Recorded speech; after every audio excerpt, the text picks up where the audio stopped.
Hey, how y'all doing? The central point of this video is that the McMahon family, Vince McMahon in particular, are not the Republicans people think that they are. Vince McMahon's Republicanism seems to be around three things. One, proud to be an American, therefore nationalism. And two, avoiding regulations of any and all kinds. And three, avoiding fucking taxes of any and all kinds. Everything else is fair game. So in this video, we're gonna talk about a lot of the different things that Vince McMahon has done, and I'm going to show you that Vince McMahon is actually a businessman above being a partisan individual. So the first thing we need to talk about is what is the right wing of the United States. So for starters, the right wing, as far as Thomas Sowell is concerned, and many other commentators, is that the right is defined by the left, and the left continues to redefine itself in a lot of different ways as the socialists and the communists and the Marxists and all of them take over, and they constantly push that party to the right. I mean, constantly push that party to the left. Then other people are constantly pushed to the right. So the right is sort of defined in the United States by what the left is. So the left seems to be pro-abortion, not just pro-choice, but actively supporting abortion, while the right is more measured. Maybe we shouldn't be aborting all these children, but that's not exclusively, an issue.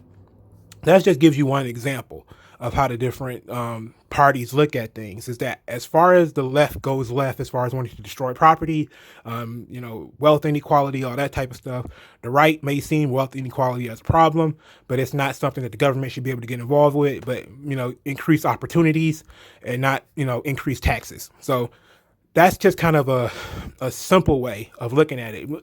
In order to really kind of understand that, you would have to go way into deep. And I don't want to do that. I don't want to go into that. I don't want to go in that deep. So Vince McMahon himself, as far as I've been able to see, is what I would call a green Republican. Like I said, it's not about environmentalism. It's about money. He's a businessman.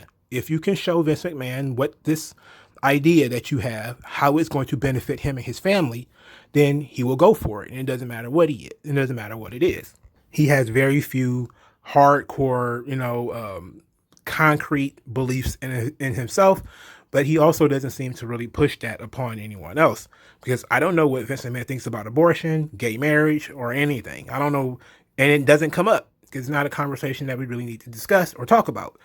But we do know that Vince McMahon has done some things that rub progressives the wrong way. Number one, he busted the he busted the union. So Jesse Ventura in the 1980s suggested creating a union in wrestling.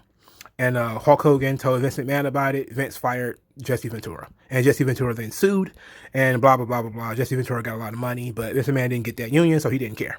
So ultimately, a lot of people say, well, Vince McMahon is a union buster, therefore, but they don't really understand unions are bad for business. Unions inflate costs.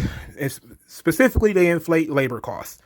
Now, if you don't believe me, and unions are corrupt, but if you don't believe me, look at the salaries of individuals who worked in the UAW. Look at the individuals who currently work at Vox and Vice and Kickstarter. All these companies that have been killed or dragged down to the dregs because of unions. Unions are bad for business, okay? And you may think that means that they're good for employees, but it's only good for the employees that currently work there.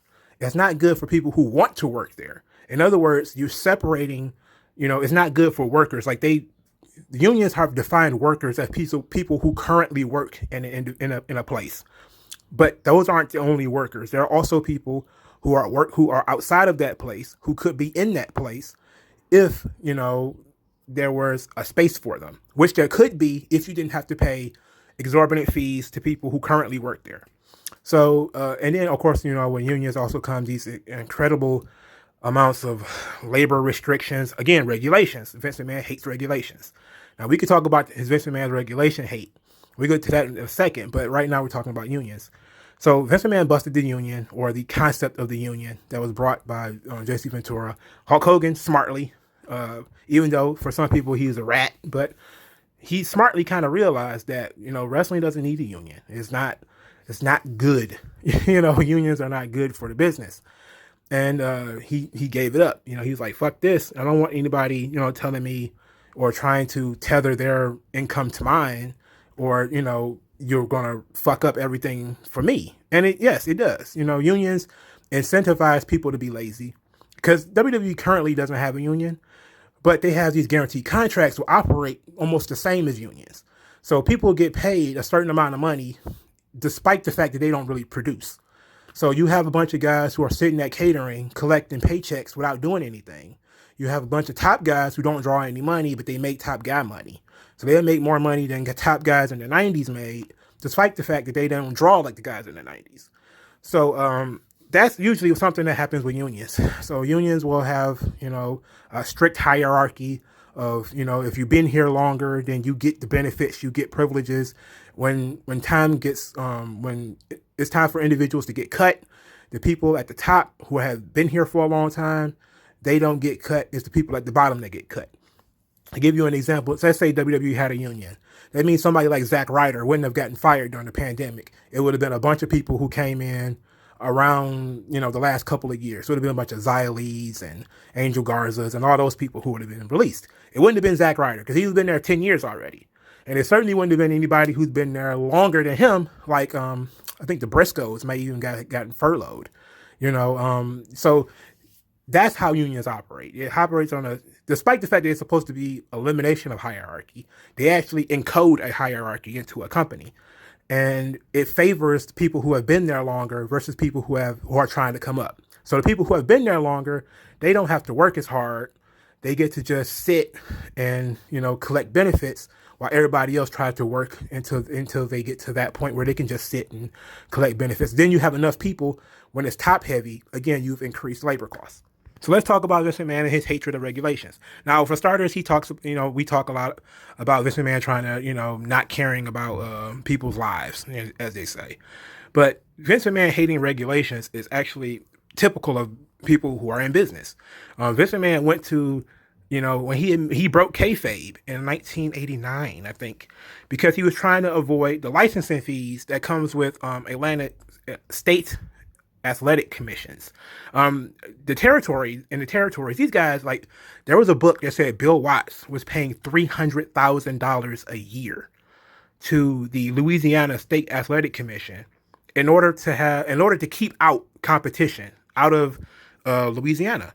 So basically, they controlled the licenses, and because the states controlled the licenses, they could keep other people from running by either increasing the licensing costs exceptionally high or just by denying them.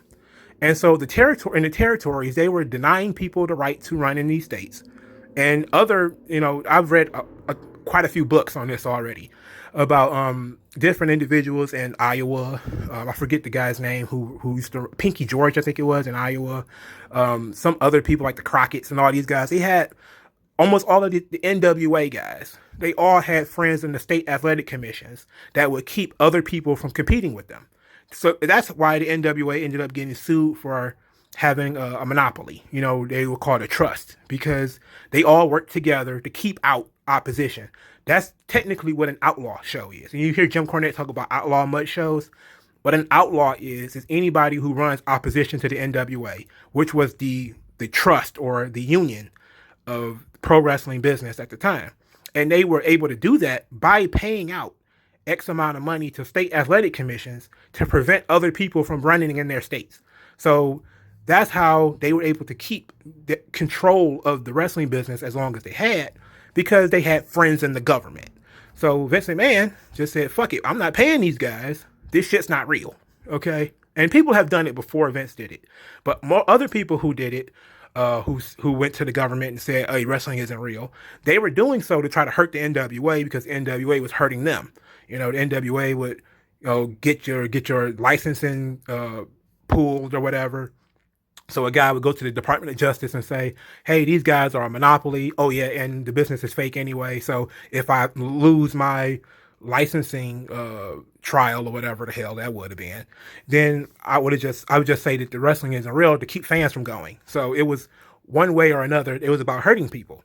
But Vince McMahon was about helping himself. So he was like, look, the shit's not real. So it's not a sport. So the state athletic commissions, you don't have anything to do with this. Get the fuck away from me. Now, I'm not sure if it worked or not, because I'm pretty sure they're still under state athletic commissions. But Vince McMahon has always been about trying to get around regulations. And the current pandemic is also another one. Vince McMahon found a way around these Florida regulations. He wanted to, he needed to keep running shows because his company runs off of TV ad revenue. He has these contracts, and he brought all these people. Like, usually when WWE signs people, they move to Orlando. Florida is a very pro-business state. They have very lax taxes, and WWE has a pretty good base there as far as having the money they spend on Full Sail and their own performance center, and all the talent that they draw to Florida that live in and around the state, because again, it's very pro business, very pro individual. It's like, I think it has no income tax, so you can look at that and say, well, but of course, this has you have your errors when it comes to being anti-regulation. The Owen Hart situation, because Vince McMahon was like, regulations. Even though the Owen Hart thing is very particular, because he followed most of the rules. In fact, he followed almost all of the rules. He hired a unionized rigger. But if you want to talk about the Owen Hart situation, you have to go through the Owen Hart videos that I did. But he didn't, some people say, well, he goes around labor relations, things like the steroid testing is another one. People like Brock Lesnar aren't tested, but other people are. That's just kind of how Vince McMahon, it's bullshit. He knows that these things are bullshit and they don't matter. Wrestling is not a competitive sport, so who gives a fuck if guys are on steroids? Really, who gives a shit? Like, if Brock Lesnar's on steroids, so what? It doesn't enhance his performance. It enhances his aesthetic. I'm sorry, I'm a lispy talker, but it makes him look stronger than it really does. And of course, Vince McMahon went through a trial over the steroid thing. But, Vince McMahon tried to get around regulations. That's kind of the big problem with him, is that he really doesn't care about following state guidelines. And, as a libertarian, I don't believe those state guidelines shouldn't even exist. But, for progressive people who are usually the ones making these arguments that Vince McMahon is this terrible, evil, soul-crushing Republican, that's really what they point to is, his labor, the labor disputes and stuff like that. But it's not as big a deal as they think it is. So that's really the extent of Vince McMahon being a Republican, is that he hates unions and regulations and taxes. That's really it. That's kind of it. WWE is partnered with GLAAD. They've been, apparently they're partnering with some type of Black Lives Matter group. It won't be long before the women's groups are involved. It won't be long before the Latino groups are involved in WWE, because these things are becoming a part of every corporation in the United States. So, he doesn't seem to be resistant to it. Because if he was resistant to it, then GLAAD wouldn't have showed up at WrestleMania with Finn Balor and was the first fucking entrance on the show. I forget where WrestleMania it was. I think it was 34. Or was it 33? It was something like that. But the Finn Balor entrance, everybody knows what it is when I say it. And of course, the Jake Atlas thing and the Sonya Deville stuff. The Pat Patterson, who is one of Vince's oldest friends, is gay. These type of things don't seem to matter to him. Now the interesting thing is that the women's groups or the women's issues that, Vince McMahon is, where they'll poke out very selected statements. So they'll talk about, Vince McMahon, the Playmates, and he got sued for sexual harassment 2 or 3 times. I think Sable sued him for sexual harassment, and a former ring announcer whose name I can't remember, she also sued him for sexual harassment. But if you're in business, you're bound to get sued for sexual harassment. It just happens. Okay, but when you look at the way Vince McMahon has portrayed women, he has portrayed women in both factors, as far as being tough and athletic, as well as being beautiful and engaging. But if you want to go back, back to the 1980s, one of the 2 pillars of the rock and wrestling movement was actually Wendy Richter and Cyndi Lauper. They were, before Hulk Hogan got involved, Wendy Richter was involved. And, she was one of the people who made the rock and wrestling thing boom, which is pre-WrestleMania. So before WrestleMania, you had Wendy Richter and Cyndi Lauper and all of them and in the 1980s, and that was women's wrestling. He ended up spending a lot of money to get the Fabulous Moolah to participate in all this bullshit. And, even though she had, almost complete control over women's wrestling, he gave her whatever she wanted to get her to drop the belt to Wendy Richter. And of course that fell apart. Why did it fall apart? Well, it fell apart because Wendy Richter thought she was fucking Hulk Hogan and wanted Hulk Hogan money, even though she wasn't a Hulk Hogan draw. And that killed women's wrestling in the 80s. Then he brought women's wrestling back in the 90s with Alundra Blaze, who most people know as Medusa. He tried it again. He tried to bring back women's wrestling. WWE became, it didn't work. It wasn't a draw. Nobody wanted to see it. Nobody cared. So then, WWE had some drastic financial problems in the mid-90s. Everybody knows this because it was a downturn. So from the era of like 95, or like 94, 95, they were having a lot of financial problems. And they couldn't afford to have a women's division, so they got rid of it. And it kind of just became, the Sunny and Sable show. They were the only two women.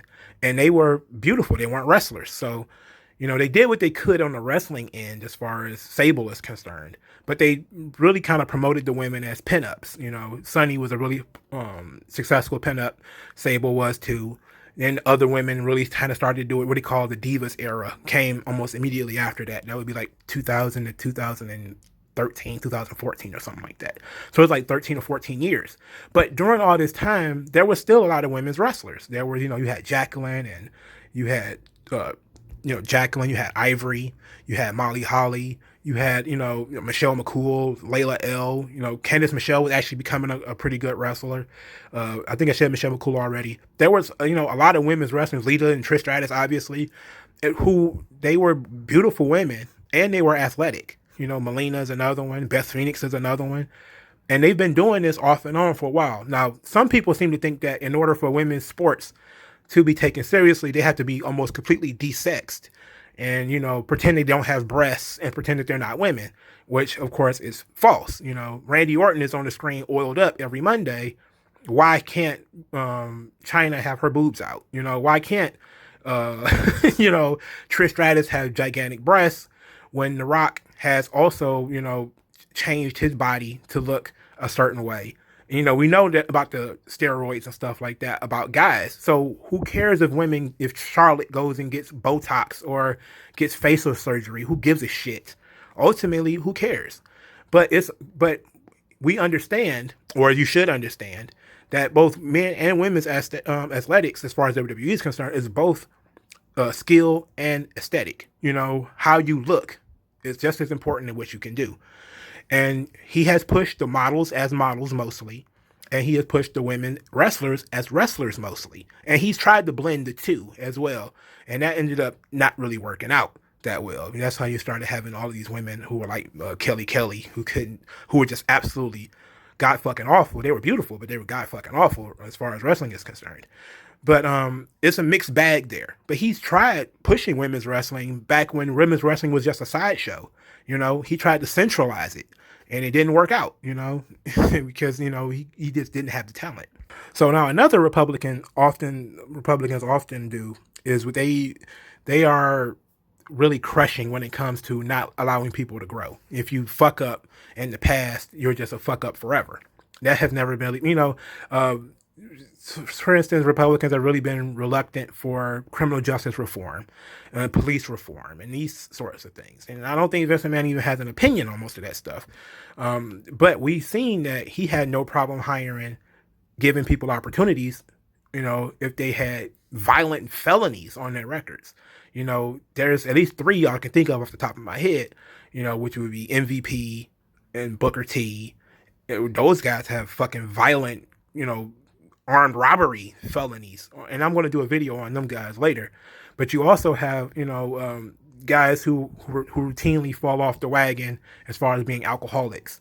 The Usos and Jeff Jarrett and and all these guys who've had all these problems. He's been able to give guys these opportunities when other places wouldn't.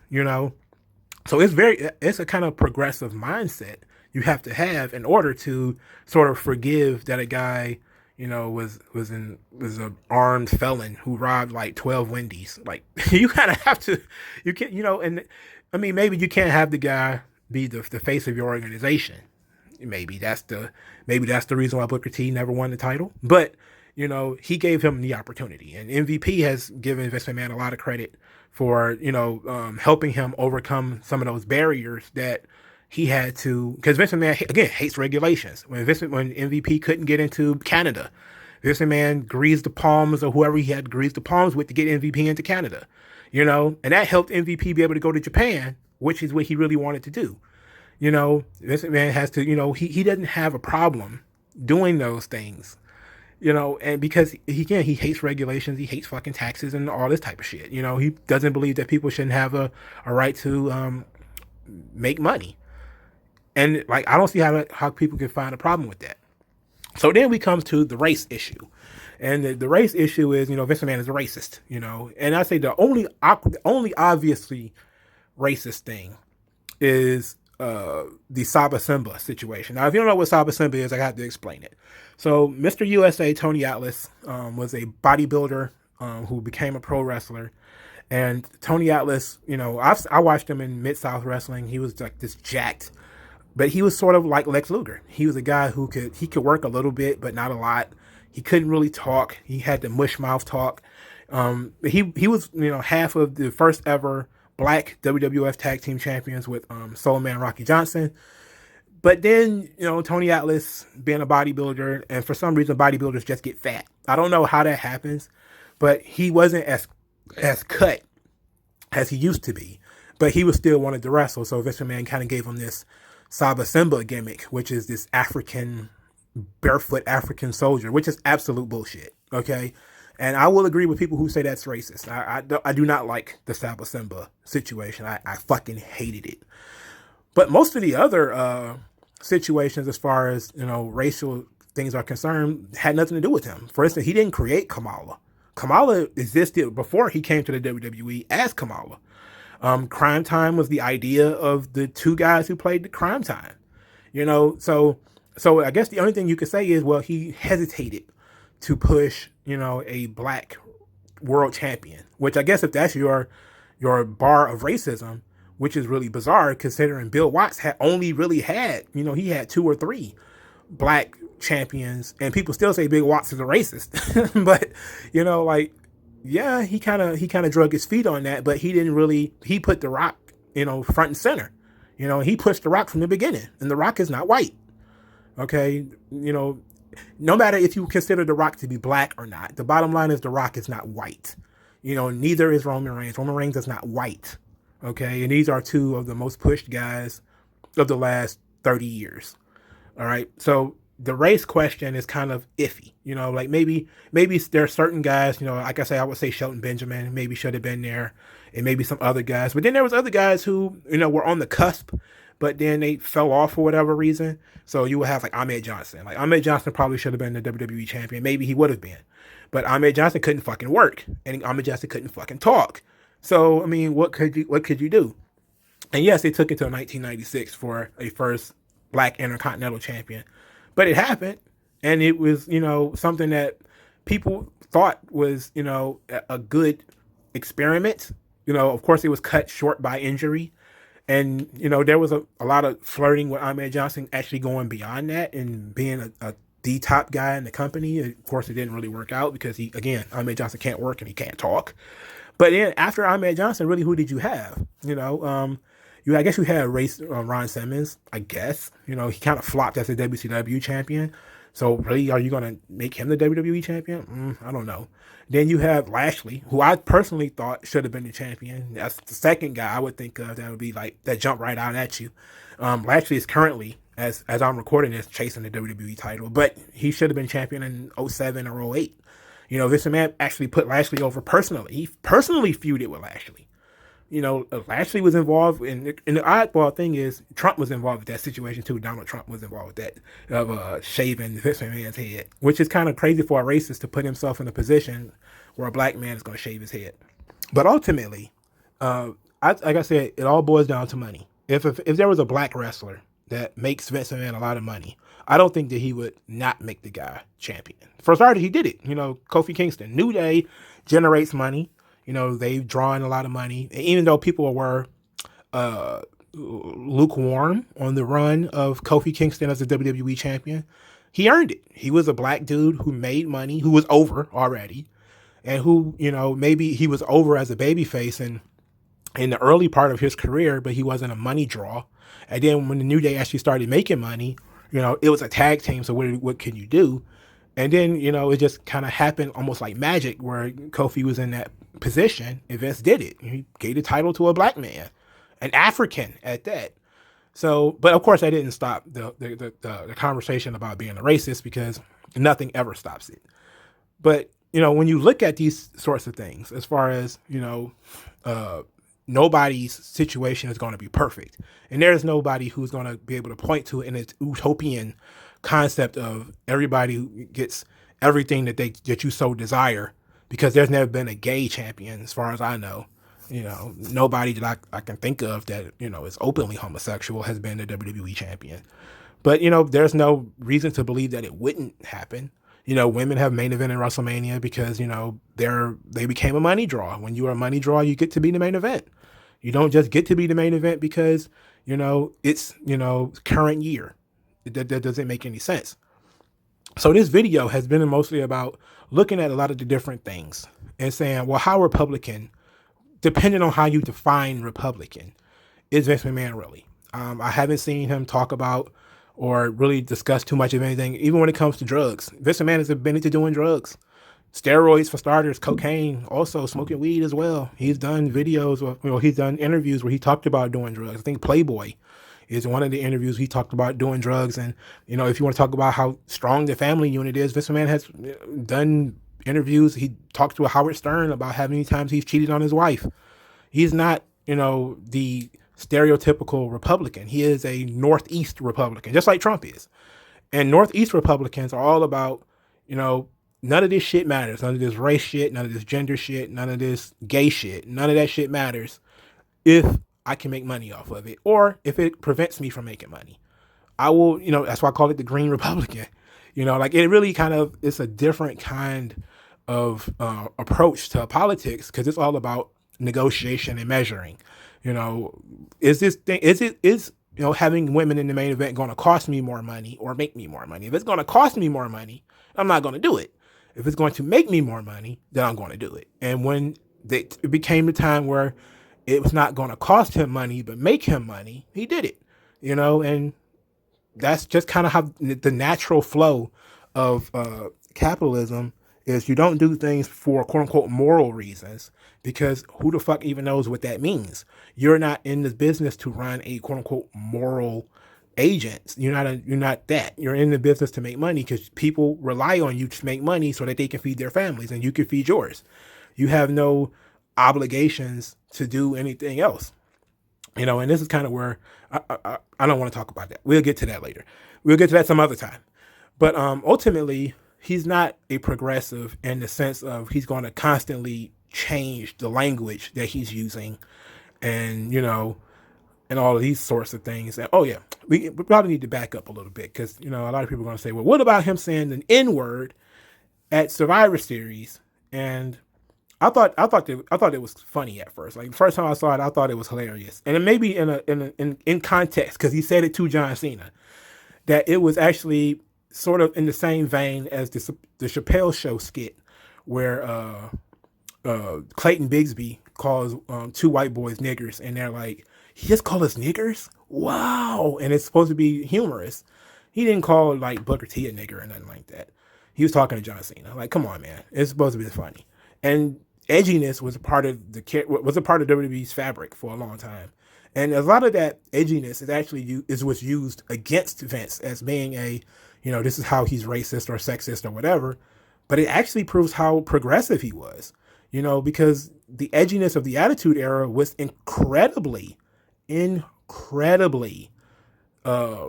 offensive to the rest of the Republican Party. As far as you talking about people who were grilling him on the sex and the lack of couth of the Attitude Era of DX and stuff like that, of China, wrestling men and pinning them and all that type of stuff. That's nobody on the right like that shit. Okay, nobody liked that shit. It wasn't. It wasn't fun. Like he also ran afoul of Fox News when he did the "We Are the People," "We the People's" storyline with Jack Swagger, and where the was the nativist American, and Alberto Del Rio was the upcoming immigrant. Where Fox News actually did a segment that was that lambasted the WWE for doing that, for promoting the American as being the heel, which is odd because nobody cares. WWE has done the foreign heel a lot, right? They've done, they did it with the Iron Sheik. They did it with kind of with Sergeant Slaughter, but even though he was a foreign sympathizer, and they did it with Muhammad Hassan. But the first time they did it with an actual American citizen, where you as an American citizen didn't like immigrants, which I think was great. I think all that shit is great. I thought that well, not the Sergeant Slaughter stuff because I didn't really like Sergeant Slaughter. But the Muhammad Hassan stuff, I thought that shit was fantastic. And I thought that, if you can do one, you can do the other. And you could say, oh, hey, he's done the foreign heel stuff. It's like, well, yeah, but he's also done the domestic the domestic heel stuff, as far as, being anti-immigration and stuff like that. So, I mean, you can just look at the landscape and you can see that when the politics change, either he has already been there, as far as, people are like, oh, he need to take women's wrestling serious. Like, he's been taking women's wrestling serious since the 80s. He just didn't have the talent and the star power in the right places at the right time. If he'd had, Medusa in the 80s, it probably would have been a completely different ball game. But he didn't. He had fucking Wendy Richter, who had a gigantic fucking ego. So he didn't have that talent. He didn't have it at the time.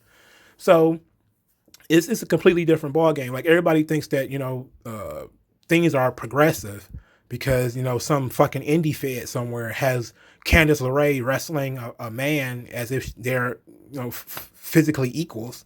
It's like WWE has already been doing that. They already have history of men wrestling women. They've already done it. You're late just because they're not doing it now. And they're not doing it now because the women's groups don't want that. They don't want men and women wrestling each other, because it gives off vibes of domestic violence and violence against women and all that shit. So your progressivism being split in half of not being sure whether, are men and women physically equal, versus other people who say women should have their own lane and it should be treated the same as the men's. And that's what they did. They chose that lane where they say, okay, no violence against women. So you do have women hitting men and men not hitting them back and all that bullshit. But, they've already done that. They've already been there. You're late to the party. The only thing that they were really late on as far as was making, a actual black man from the United States. But again, they've done that too, because I count The Rock. I don't give a fuck what nobody else thinks. I count The Rock. The Rock counts. He was black, okay? So what if his skin color is, toasted almond? Doesn't make any sense. He's darker than Colin Kaepernick. Oh, but I'm going too far. Okay, so this is my video on Vince McMahon not being the Republican that everybody thinks he is, and that people are overplaying the amount of how Republican the McMahons are. They give money because they want low taxes and no fucking regulations, and to ingratiate themselves with assholes who want to use taxes and regulations to control businesses. So that's what they do. And if that means that they're, soul-crushing Republicans, then hell, fuck it. I guess so. But they aren't the, Christo-fascist Republican Party that a lot of other people are, where they want to go in and stop people from having abortions and all that other stuff that has nothing to do with, their actual business. Vince McMahon focuses on what affects his business. And that's why, I say, like, him and Dana White are like really cool guys as far as I'm concerned. They're not going to be perfect. And if you're expecting perfection from anybody, you're a fucking fool. But I can appreciate the things that they've done and why they did it and why they do it. I kind of want to do a video on Fight Island, man. but this maybe I'll get around to it some other time. But let me know what you guys think in the comment section about Vince McMahon being a Republican. If you're a Republican, do you consider Vince McMahon to be a Republican? A lot of people consider him a rhino, But I say he's a Republican in a traditional sense of low taxes, nationalism, and no regulations.